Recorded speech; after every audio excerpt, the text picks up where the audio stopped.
భక్తానందకరీం దేవీం మగళాం పరమేశ్వరీం నమామి శక్తిపీఠస్థాం శివాపుర నివాసిని.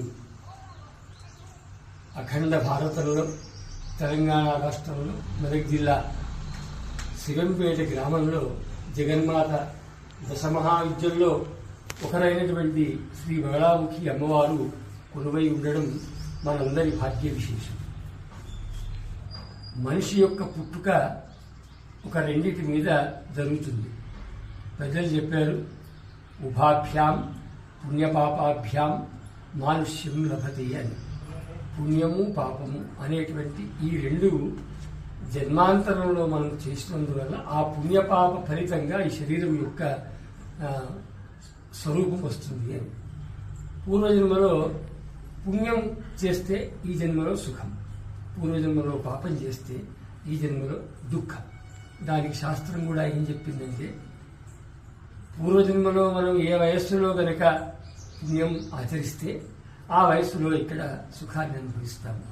పూర్వజన్మలో ఎప్పుడు పాపాన్ని ఆచరిస్తే ఈ జన్మలో అప్పుడు మనము దుఃఖాన్ని అనుభవిస్తాము. శాస్త్రం దానినే శాస్త్రంలో ఒకటి ఉత్తమ ప్రారంధమని, పుణ్య సంబంధమైనటువంటి కర్మానుభవాన్ని కర్మలు చెప్పారు. నీచ ప్రారంధమని ఈ పాప సంబంధమైనటువంటి ఫలిత స్వరూపాన్ని చెప్పడం జరిగింది. అయితే నీచ ప్రారంధం ఏ వయస్సులో అయితే వస్తుందో ఆ వయస్సులో మనుషులు పడుతున్న కష్టాలకు ఇలా అని లేదు. ఒక్కొక్క మనిషికి ఒక్కొక్క రకమైన కష్టం. ఒకరికి పుట్టుకతోనే సమస్య మొదలైతే, పుట్టిన తర్వాత చదువులు రాక, చదువులు వస్తే ఉద్యోగాలు లేక, ఉద్యోగాలు వస్తే వివాహాలు కాక, వివాహాలు అయితే సంతానం లేక, ఇలా నేను ఉదాహరణ చెప్తున్నాను. ఎంతో సంపద సంపాదించినప్పటికీ ఒక్క రూపాయి అనుభవించకుండా దురదృష్టమంతా వెంటాడుతుంది. దాన్ని నీచ ప్రారంభం అంటారు. కాబట్టి పూర్వజన్మలో చేసిన పాపము యొక్క స్వరూపము ఈ జన్మలో దుఃఖ రూపంలో మనం వెంటాడుతుంది. అది ఎన్ని రకాలంటే చెప్పలేము. ఒకడికి అనారోగ్యం, ఒకడికి దారిద్ర్యం, ఒకడికి సంతానమేమి, ఒకడికి వివాహం లేకపోవడం. అదే నీచ ప్రారంభం వల్ల నిన్నటి వరకు బాగా ఉన్నటువంటి మన మిత్రులే మనకు శత్రువులాగా మారి ఇబ్బంది పెట్టేటువంటి స్థితి కూడా వస్తుంది. అయితే ఇప్పుడు ఎక్కడైతే ఉన్నామో ఈ అమ్మ బగళాముఖి అని అమ్మ యొక్క పేరు. అమ్మను మరొక పేరు కూడా స్తంభన దేవత అని ఉంది. ఈ అమ్మ యొక్క ఆవిర్భావం కృతయుగంలో భయంకరమైన తుఫాన్ వచ్చి చీమ నుంచి బ్రహ్మ వరకు అన్ని ప్రాణులు నష్టాన్ని చవిచూస్తుంటే ఇంద్రాది దేవతలు విష్ణువును ప్రార్థిస్తే మహావిష్ణువు అమ్మ యొక్క అనుగ్రహం కోసం ఒక పసుపు నీటి కందకం ఒడ్డున కూర్చొని ఆయన తపస్సు చేశారు. ఆ తపస్సుకు మెచ్చినటువంటి ఆ జగన్మాత పరాశక్తి తపస్యయాచ సంతుష్ట మహాత్రిపుర సుందరి అని ఆ తపస్సుకు మెచ్చిన ఆమె మహావీత హ్రదస్యాంతే సౌరాష్ట్రే బగళాంబిక అని అమ్మ ఆ పసుపు కందకంలో పసుపు రూపంలో బగళా రూపంలో ఆవిర్భవించింది అని చెప్తారు. ఈ క్షేత్రంలో కూడా ఇప్పుడు ఇక్కడ ఉన్నటువంటి జగన్మాత అష్టదళ ఆకృతిలో ఉన్నటువంటి పీఠము పైన చుట్టూ ఉన్నటువంటి పసుపు నీటి కందకం మధ్యలో ఆవిర్భవించింది. అయితే ఈ శివంపేటలో జరిగేటువంటి హవనాలు గాని అర్చనలు గాని ఎవరైతే చేసుకుంటారో అమ్మను ఆ పసుపు కందకంలో ఆవిర్భవించిన అమ్మ ఆ రోజున హృదయంలో ఉత్పన్నమైన తుఫాన్ని స్తంభింపజేసింది, ఆపేసింది. కాబట్టి అమ్మ స్తంభన దేవత అన్నారు. అందుకోసమే అమ్మ యొక్క ఆయుధ స్వరూపాల్లో హస్తైరు ముద్గర పాశ వజ్రాది, ఎడమ చేతిలో హస్తైరు ముద్గర పాశ వజ్ర రసనాహ అని ఈ రకంగా అమ్మ కింది ఎడమ చేతిలో ఒక నాలుకను పట్టుకుని లాగుతున్నట్టుగా మనకు కనపడుతుంది.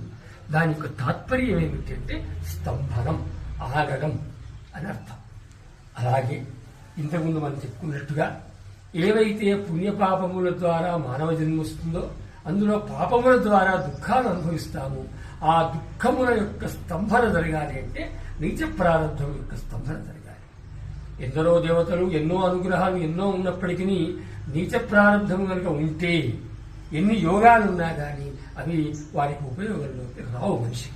మనిషికి మరి ఉపయోగంలోకి రావాలి అంటే ఏ దేవత స్తంభన దేవతను అని ఆపేటువంటి శక్తియో ఆ అమ్మగారికి అనుగ్రహం కనుక పొందితే తప్పకుండా ఆ నీచ ప్రారంభం స్తంభించబడి తత్ఫలితమైనటువంటి దుఃఖానికి దూరంగా ఉంటాం. అంటే అర్థం, ఎవరు బగళాముఖి అమ్మవారిని మనసా వాచా కర్మణ అర్చనా రూపం గాని, హోమరూపం గాని, అభిషేక రూపం గాని చేస్తారో రేపు 24 జయంతి అవుతుంది. ఈ ఏప్రిల్ 24 వైశాఖ శుక్ల అష్టమి రోజున అమ్మవారి జయంతి కార్యక్రమం ఉంది. ఆ కార్యక్రమం రోజు ఇక్కడికి ఇచ్చేసి ఎవరు ఈ కార్యక్రమాల్లో పాల్గొంటారు, ఏ నీచ ప్రారంభం వల్ల దుఃఖాన్ని అనుభవిస్తున్నారో ఆ నీచ ప్రారంభము స్తంభించబడుతుంది. అప్పుడు ఎప్పుడైతే ముళ్ళ కంచె అడ్డుగా పోయిందో మనం గమనం సులభమైనట్టుగా నీచ ప్రారంభము కనుక ఆగిపోతే ఆ నీచ ప్రారంభం వల్ల వచ్చే దుఃఖాలన్నీ సంతానలేమి, విద్యాలేమి, ఉద్యోగలేమి, ధనలేమి, ఆరోగ్యలేమి ఇటువంటివన్నీ కూడా తొలగి మనుషులు జీవించినంతకాలం సుఖ సంతోషాలతో ఉండాలంటే స్తంభన రూపమైనటువంటి శ్రీ బగళాముఖి అమ్మవారు ఇక్కడ కొలువై ఉన్న ఈ అమ్మవారిని మనం ఆరాధించుకోవడం, అది విశేష పర్వదినం. ఈ ఏప్రిల్ 24 నాడు వచ్చి అందరూ కూడా ఉదయం 9 నుంచి 1 గంట వరకు కార్యక్రమాలు, అమ్మవారి అభిషేకము, అర్చన, హోమం అందులో పాల్గొనవలసిందిగా కోరుతున్నాను. అమ్మ అనుగ్రహం అందరికీ కలుగుగాక. తప్పకుండా అందరి కార్యక్రమంలో భాగస్వాములు కావాలని చెప్పి కోరుతున్నాను. హర హర మహాదేవ హర. భక్తానందకరీం దేవీం బగళాం పరమేశ్వరీం నమామి శక్తిపీఠస్థాం శివాపుర నివాసిని. అఖండ భారతంలో తెలంగాణ రాష్ట్రంలో మెదక్ జిల్లా శివంపేట గ్రామంలో జగన్మాత దశమహావిద్యల్లో ఒకరైనటువంటి శ్రీ బగళాముఖి అమ్మవారు కొలువై ఉండడం మనందరి భాగ్య విశేషం. మనిషి యొక్క పుట్టుక ఒక రెండింటి మీద జరుగుతుంది. పెద్దలు చెప్పారు, ఉభాభ్యాం పుణ్యపాపాభ్యాం మానుష్యం లభతే అని. పుణ్యము పాపము అనేటువంటి ఈ రెండు జన్మాంతరంలో మనం చేసినందువల్ల ఆ పుణ్యపాప ఫలితంగా ఈ శరీరం యొక్క